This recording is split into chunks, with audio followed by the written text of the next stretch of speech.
Hello everyone, and welcome back to my channel, where I explore the fascinating stories of history's forgotten figures.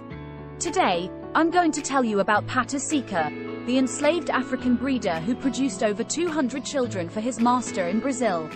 But before we get into that, please don't forget to like this video, subscribe to my channel, and hit the notification bell so you don't miss any of my future uploads. Now, let's get started. Pata Seca was born in the first half of the 19th century in Sorocaba, São Paulo, during the era of slavery in Brazil.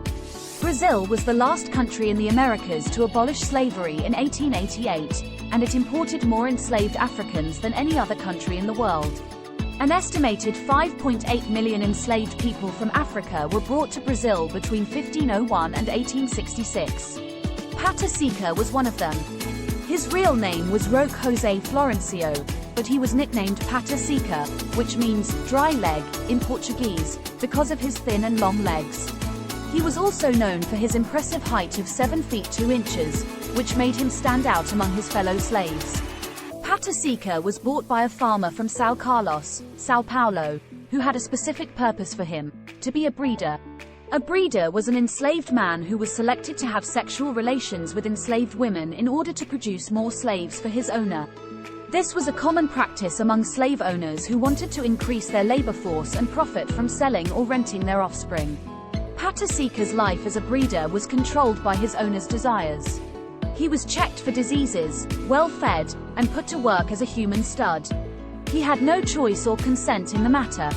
He had to sleep with multiple women, some of whom he didn't even know. He had no say in the fate of his children, who inherited their father's enslaved status and were either sold or forced to work on the plantation. It is estimated that Pata Seca fathered over 200 children in his lifetime. Some of his descendants still live in the region today and have formed a large and diverse family tree. Pata Seca also had other duties besides breeding. He took care of the horses and transported correspondence between the farm and the city. He was granted some privileges by his owner, such as wearing shoes and having a gun for protection. When slavery was abolished in Brazil in 1888, Pata Seca received a plot of land from his former master as a gift. He finally had his freedom and his own property. He married a woman named Palmira and had 9 more children with her. He became a farmer and produced rapadura, a type of unrefined sugar made from cane juice. Pata Seca lived until 1958, when he died at the age of 130 from tetanus after stepping on a nail. He was buried in Santa Eudoxia Cemetery, where his grave still stands today. That's the story of Pata Seca, the enslaved African breeder who lived an extraordinary life in Brazil. I hope you enjoyed this video and learned something new. If you did, please give it a thumbs up and leave a comment below.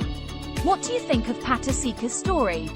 Do you know any other stories of forgotten figures from history? Let me know in the comments. Thank you so much for watching and supporting my channel.